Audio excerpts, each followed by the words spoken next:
नमस्कार। साक्षी चिंतन दूसरे अध्याय का शीर्षक है स्वस्वरूपानुसंधानम पुस्तक का। स्वस्वरूपानुसंधानम पुस्तक स्वामी श्री ईश्वरानंद गिरि जी महाराज के आचार्य शंकर रचित प्रातः स्मरण स्तोत्रों पर दी गई व्याख्यान माला है, जिसकी प्रस्तुति करते हुए प्रथम अध्याय के बाद आज दूसरे अध्याय में हम प्रवेश कर रहे हैं। रीडिंग टुगेदर, ग्रोइंग टुगेदर, ऐसा एक भाव लेकर गुरु स्मरण के साथ में ये दूसरा अध्याय इस प्रकार प्रारंभ होता है। प्रथम सोपान में आत्म तत्व का प्रातः काल के समय हृदयाकाश में स्मरण किया। इस काल देश का जो विशेष महत्व है उसे हमने कल समझाया। इस श्लोक में कहे गए आत्मा के लक्षण को और समझना है। श्लोक की दूसरी और तीसरी पंक्ति में यह आत्म लक्षण स्पष्ट हो रहा है। संस्फुरत आत्म तत्वम क्या है, इसी की व्याख्या में सच्चित सुखम परमहंस गतिम कहा गया है। कल देखा था कि परमहंस गति एक विशेष गति है, क्योंकि यहाँ अवगति ज्ञान विषय विषय प्रेरण नहीं की होता। यहाँ प्रसंग विषय का नहीं है, आत्मा का है, जो कि विषयातीत है। विषयातीत तुरीय पद रखा गया है। इसका वास्तविक अर्थ ट्रांसेंडेंटल होता है। कल हमने बताया था कि साधक को परमहंस बनना पड़ेगा, क्योंकि परम आकाश में गति करनी है, साधारण आकाश में नहीं। इस अगले श्लोक में स्पष्ट कर देंगे, प्रपंच उपशमम शांतम शिवम अद्वैतम चतुर्थम मन्यन्ते स आत्मा। ये मांडूक्य उपनिषद का आत्म लक्षण है। चतुर्थ इसलिए कहा क्योंकि वहां ओंकार का विचार है। ओंकार ही सब कुछ है, ओंकार ही आत्मा है, वही ब्रह्म है। ओंकार को साधन बनाकर आत्मा और ब्रह्म का तादात्म्य इस उपनिषद में प्रतिपादित है। ओंकार को ही तीन मात्रा में विभाजित करके बताया गया है। उसमें तीन मात्राएं हैं, अ, उ और म। ये तो एक प्रकार की उपलक्षणा है। उ अ म आत्मा नहीं है, ओम आत्मा है। चतुर्थ मात्रा में जाएंगे तो ये संपूर्ण प्रकट होगा। पूर्व में तीन मात्रा होने से इसको चतुर्थ मात्रा बताया, परंतु सचमुच ये अलग संख्या नहीं है। चतुर्थ एक संख्या मात्र है।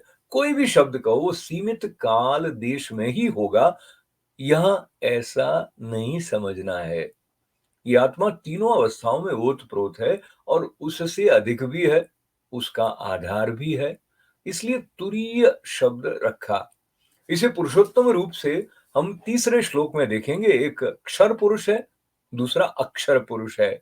द्वाविमौ पुरुषो लोके क्षरश्चाक्षर एव च क्षरः सर्वाणि भूतानि कूटस्थोक्षर उच्यते। गीता के 15वें अध्याय के 16वें श्लोक में बताया, पुरुषोत्तम इनसे अलग है। अलग कहने से जो एक निश्चित जगह और परिच्छिन्न का भान होता है, वैसा यहां नहीं है। अतः इसका कुछ परिष्कार इस प्रकार गीताचार्य करते हैं। उत्तमः पुरुषस्त्वन्यः परमात्मेत्युदाय्यतः यो लोकत्रयमाविश्य बिभत्र्य व्यय ईश्वरः। गीता जी के 15वें अध्याय के 17वें श्लोक में कहा, क्षर अक्षर पुरुषों से भिन्न ये उत्तम पुरुष ही परमात्मा कहा गया है, जो तीनों लोकों में व्याप्त होकर उन्हें धारण करता है। इसका विश्लेषण हम तीसरे श्लोक में करेंगे। ये सारा अर्थ तुरीयम शब्द में आ रहा है। जैसे वहां ओंकार में आत्मा को बताया, वैसे यहाँ आत्मा तत्व को कुछ उपाधि से बताएंगे।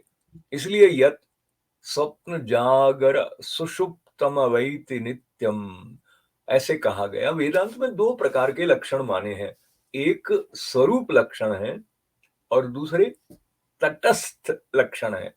स्वरूप लक्षण कभी भी उससे अलग नहीं होता, च्युत नहीं होता, हटता नहीं है।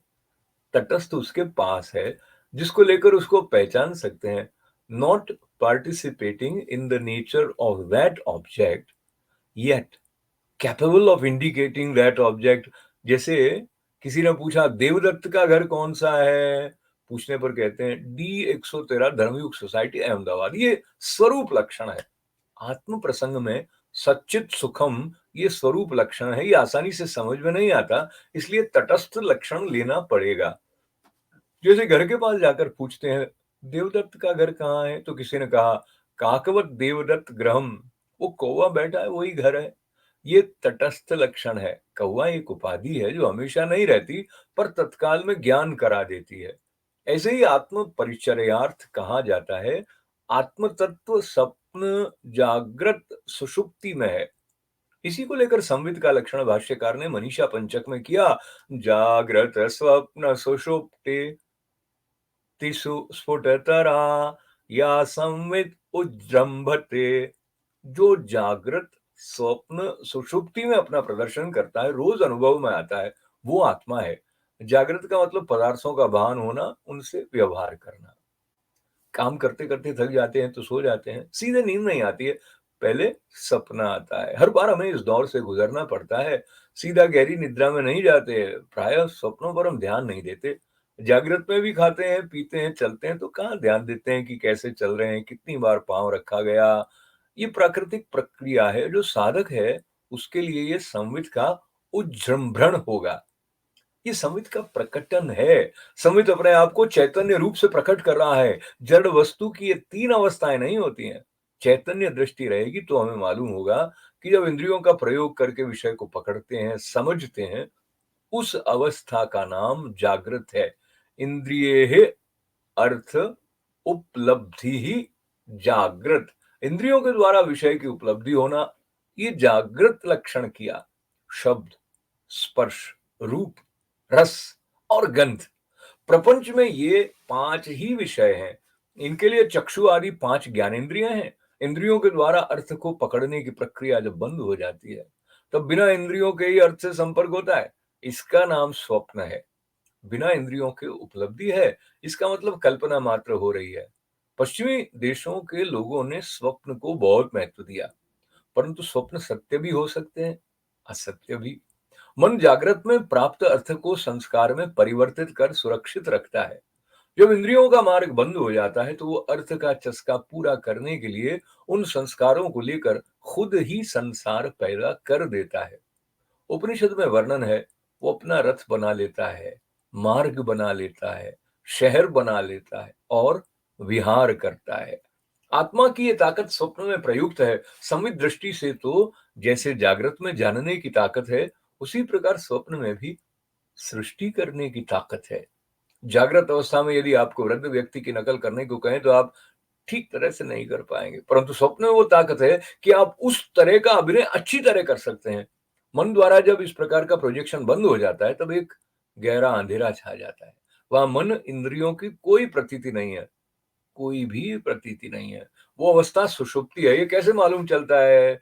जागने पर स्मृति से मालूम चलता है कि मैं सुख से सोया, सुखम अहम सुस्वापः। स्मृति का नियम है, यदि अनुभव नहीं हो तो स्मृति नहीं होती। अतः मैं सोया था, इस स्मृति का मतलब हुआ कि मैं सो रहा हूं। इसलिए सुषुप्ति में भी जानने वाला है। ये भी संवित की ही अवस्था है, जो ये ताकतों को प्रदर्शित कर रहा है। विषयक सामने है तो उसका मैं आकलन कर सकता हूं, और बिना विषय के भी मैं अपने जगत का सृजन कर सकता हूं।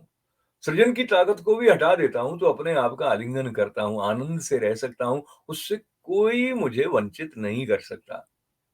अपने आप से कोई वंचित नहीं रह सकता है, कितना भी गरीब भिखारी क्यों ना हो।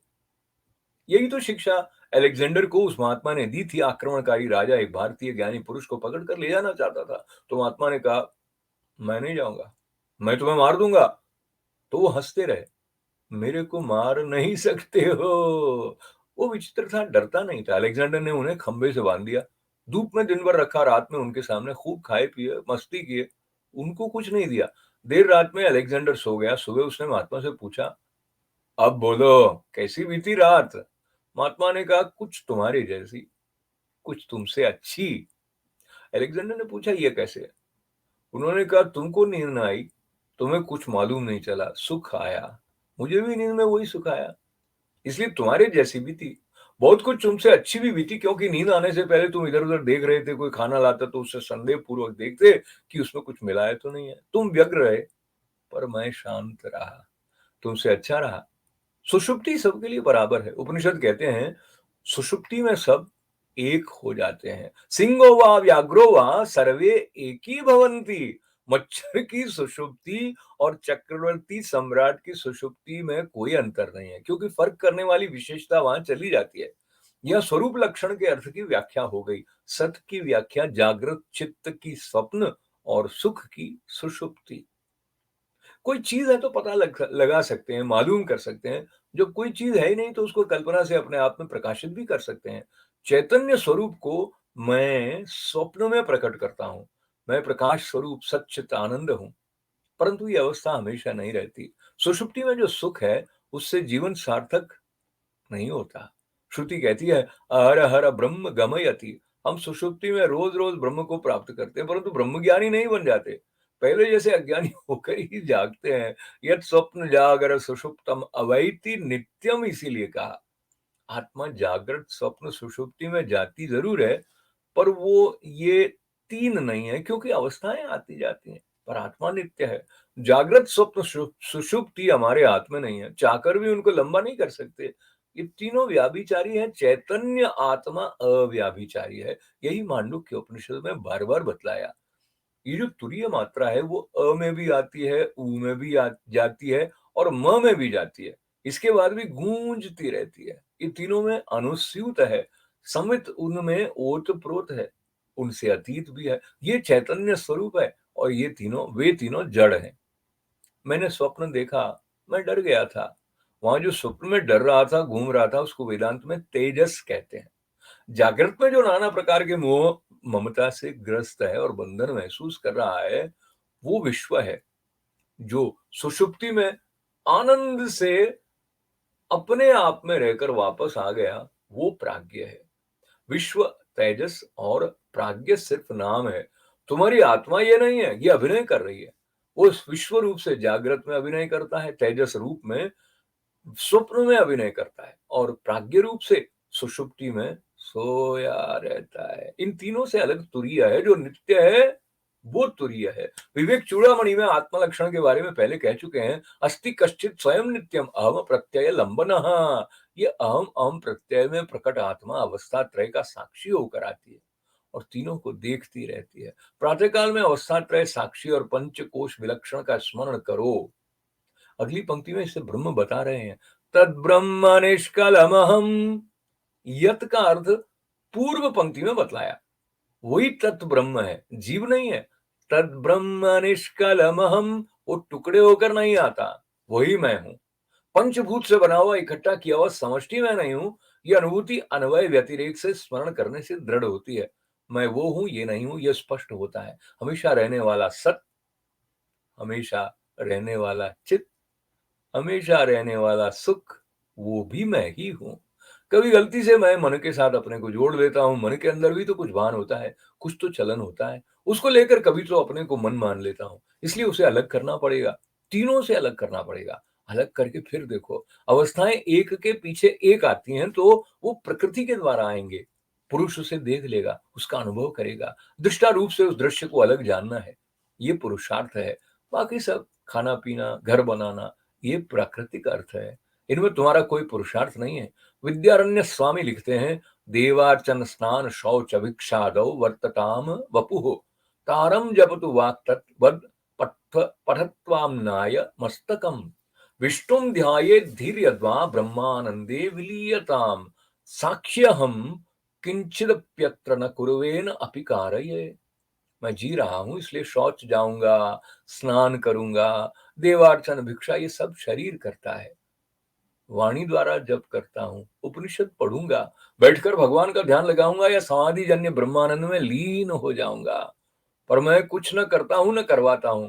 मैं इन सब का साक्षी हूं। ये पुरुषार्थ है। इसी से सिद्ध होगा तत् निष्कलम ब्रह्म अहम।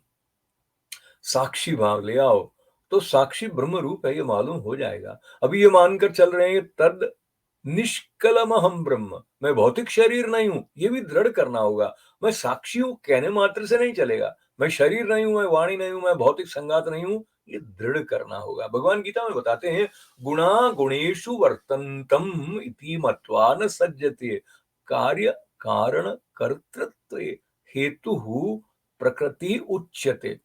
सारा व्यवहार करते समय गुणमयी प्रकृति कर रही है ऐसी धारणा रखें। तुम पुरुष हो, तुम व्यवहार को आत्म स्मरण के काम में लो, आत्म प्राप्ति के साधन रूप के काम में लो तो उत्तम सुख मिलेगा। आत्मवश्येर विधेय आत्मा प्रसादम अधिगच्छति। अपने आत्मवशिता को प्रकट करो। इसलिए ये सब इंद्रियां दी गई हैं। चंचल और बलवान घोड़े दिए गए हैं, चला कर देखो। आत्मवशिता आएगी तो आत्मा ऐश्वर्य प्रकट होगा।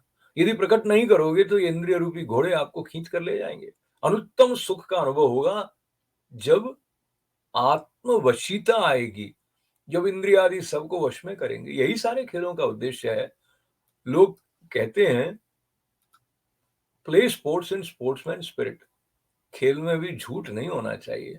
कोई झूठ बोलने से जीत गया तो वो स्पोर्ट्समैन स्पिरिट नहीं है। इसे जीवन में भी लागू करना है। हम ये भूल गए हैं। हम भूल गए कि जीवन भी खेल है। विषयों को इतनी गंभीरता से क्यों ले रहे हैं? अंत में कुछ नहीं रहेगा, सारा अनित्य है। नित्य तो तुम हो। अनित्य के लिए नित्य का त्याग कर रहे हो, नित्यता को छोड़ रहे हो। ये बुद्धिमत्ता नहीं है। धर्म आचरण करने में भी एक सिद्धांत है। क्यों झूठ नहीं बोले? क्यों झूठ बोलने से स्पोर्ट्स नहीं होगा? स्पोर्ट्स नहीं होगा तो आनंद नहीं आएगा, तुम्हारी खूबी प्रकट नहीं होगी। हमारा धर्म वेदांत धर्म है, उसको भूल जाओगे तो ज्यादा समय नहीं रह सकते। तद ब्रह्म निष्कलम हम, ऐसा निश्चय करके उठो। फिर दिन भर साधना करते रहो। व्यवहार में इसे याद रखना सरल नहीं है, बहुत कठिन है, पर वही महत्वपूर्ण भी है। बच्चों जैसा सरल काम कर लो तो क्या। लोग पूछते हैं महाराज ऐसा क्यों होता है, इतनी बाधा क्यों आती है? बाधा इसलिए आती है क्योंकि तुम राजा हो। खेलो और बाधा आती है तो उसे जीतो। खेल की रचना वाली ने इस खेल को इसीलिए कठिन बनाया है। इसमें कठिन नियम बनाए हैं। बाहर विषयों का आकर्षण इतना तीव्र है कि आपको सोचने के लिए वक्त नहीं मिलता कि इस इंद्रियों को प्रेरित करने वाले मन का और उसको निर्देश देने वाले अहंकार का मैं मालिक हूं। शास्त्र में बतलाते हैं देव वासनाया जंतो हो, शास्त्र वासनायपि च, लोक वासनाया ज्ञानम यथा वन्येव जायते। देह के अभिमानी मनुष्यों को देव वासना, शास्त्र वासना, लोक वासना के कारण आत्मज्ञान यथार्थ रूप से उत्पन्न नहीं होता है। गुरुजनों ने शास्त्र पढ़ाया और शिष्य ने पढ़ लिया, परंतु अपने जीवन में उस ज्ञान का प्रयोग नहीं कर पाते हैं, केवल शास्त्र में ही उलझे रह जाते हैं। इसको शास्त्र वासना कहते हैं। यदि शास्त्र ज्ञान का प्रयोग करते हैं तो भी देह वासना या लोक वासना के कारण ठीक तरह से नहीं कर पाते हैं। ये बहुत बड़ी बाधाएं हैं। शास्त्र वासना होगी तो शास्त्र पढ़ोगे, लोक वासना होगी तो दूसरों को खुश करने का कार्य करोगे। देव वासना के कारण मैं अशरीरी आत्मा हूं, ये धारणा टिकती नहीं। देव वासना को समाप्त करना कठिन है। देहो हम, मैं देह हूं, ये बहुत दृढ़ है। बिना सोचे ये बुद्धि है कि मैं शरीर हूं। यदि ये दृढ़ है तो शिवो हम कैसे आएगा? कोशिश करने पर भी नहीं आता। ये देह वासना प्रकृति ने दी है। प्रकृति ने शरीर दिया और देह वासना उत्पन्न कर उसे शरीर से जोड़ दिया और शरीर निर्वाह कार्य कराती रहती है प्रकृति।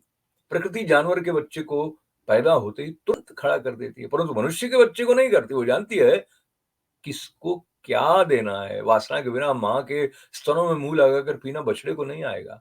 शरीर चलाने के लिए वासना उत्पन्न होती है, परंतु ज्ञान के प्रसंग आने पर इसे जीतना पड़ता है। देव वासना के स्थान पर ब्रह्म वासना आनी चाहिए। जब समझ के कहो तद ब्रह्म निष्कलमहम, तब ब्रह्म वासना आएगी। तद जपः तदर्थ भावनम, योग सूत्र में कहा है मंत्र के अर्थ भावना करो तो जप होता है। ब्रह्म भाव को जप की तरह करो और ब्रह्म वासना को दृढ़ करो। ये एक साधना है, युक्ति से करो, क्योंकि अनुभूति तो अभी नहीं है, आगे अनुभूति आ जाएगी। विद्यारण्य स्वामी गीता में कथित स्थित प्रज्ञ लक्षण की व्याख्या करते हुए कहते हैं तुम उनका अनुकरण करोगे, उनका चिंतन करोगे तो उसका संस्कार पड़ेगा कि मैं शरीर नहीं हूं। शरीर बदलता रहता है, मैं नहीं बदलता। बालक में भी मैं वही था, जवान में भी मैं वही, प्रौढ़ में भी मैं वही हूं। मैं परिवर्तनशील नहीं हूं, क्योंकि यदि मैं परिवर्तित हो जाता तो उस परिवर्तन को कौन पहचान सकता। शरीर के परिवर्तन को नाप करके शास्त्र ने बताया जायते अस्ति वर्धते परिणिमतम अपक्षीयते नश्यति। ये 6 विकार वाला शरीर है जिसका जन्म होता है, उसकी मृत्यु निश्चित है। जातस्य ही ध्रुवो मृत्युः ध्रुवम जन्म मृतस्य च। यदि तुम्हारा जन्म होता है तो तुम्हारी मृत्यु निश्चित है। पर ये देख चुके हैं कि अहम अस्त नहीं होता, आपकी मृत्यु नहीं हो सकती है।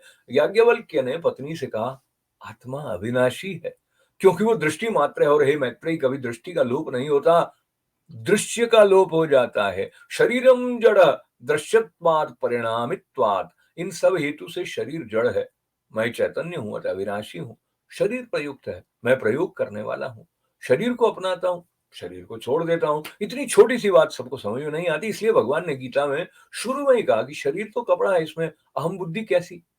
शरीर को लेकर व्यवहार करने से मन में भ्रम हो जाता है कि यही मैं हूं। युक्ति का प्रयोग करोगे तो गलती मिट जाएगी, परंतु युक्ति से भी काम नहीं बनेगा, भक्ति चाहिए। भगवान साहब कहते हैं 14वें अध्याय में, माम चयो अव्यभिचारेण भक्ति योगेन सेवते सगुणान समतीत्येतान ब्रह्म भूयाय कल्पते। ये 14वें अध्याय का 26वां श्लोक है। अव्यभिचारिणी भक्ति से केवल मेरा सेवन करके ही वो गुणों के पार जा सकता है। जो गुणों के पार हो जाएगा तो फिर अहम ब्रह्म कह सकता है। ईश्वरानुग्रहादेव पुंसाम अद्वैत वासना, अद्वैत ब्रह्म वासना ईश्वरानुग्रह से ही होती है। द्वैत वासना को हटाने के लिए युक्ति के द्वारा इसे कमजोर जरूर कर सकते हैं, परंतु निर्मूल हटा नहीं सकते। उसके लिए अद्वैत वासना चाहिए। द्वैत वासना को हटाकर आत्म वासना को बढ़ाओ। वासना उसकी होती है जिसका बार बार अनुभव होता है। जिस ब्रह्म की अनुभूति नहीं, उसकी वासना कैसे उत्पन्न होगी? ये केवल अनुग्रह से ही संभव है। उसके लिए ईश्वर उपासना बताई। इसके विषय में प्रातः स्मरण स्तोत्र के दूसरे श्लोक में बतलाया। इस पर आगे विचार करेंगे। यहाँ स्वस्वरूपानुसंधानम पुस्तक का दूसरा अध्याय साक्षी चिंतन पूर्ण होता है। परम पूज्य प्रातः स्मरणीय स्वामी श्री ईश्वरानंद गिरि जी महाराज के चरणों में बारंबार दंडवत करते हुए कल इस पुस्तक के अगले अध्याय के साथ हैरंबो स्टूडियो में आपके लिए फिर सत्संग का ये अवसर सुलभ होगा और बाद में ये बना रहेगा। यदि आप संस्कृत साहित्य पढ़ने में रुचि लेते हैं तो इस वीडियो के डिस्क्रिप्शन में संस्कृत संवाद नाम की वेबसाइट का एड्रेस दिया गया है, जहां क्लिक करके आप यह पुस्तक तथा अन्य संस्कृत साहित्य प्राप्त भी कर सकते हैं, जानकारी भी प्राप्त कर सकते हैं। पुनः पुनः मंगल कामनाओं के साथ स्वामी जी के चरणों में गुरु शक्ति को श्रद्धा के साथ में वंदन करते हुए, ओम पूर्णमदः पूर्णमिदं पूर्णात् पूर्णमुदच्यते पूर्णस्य पूर्णमादाय पूर्णमेवावशिष्यते। धन्यवाद।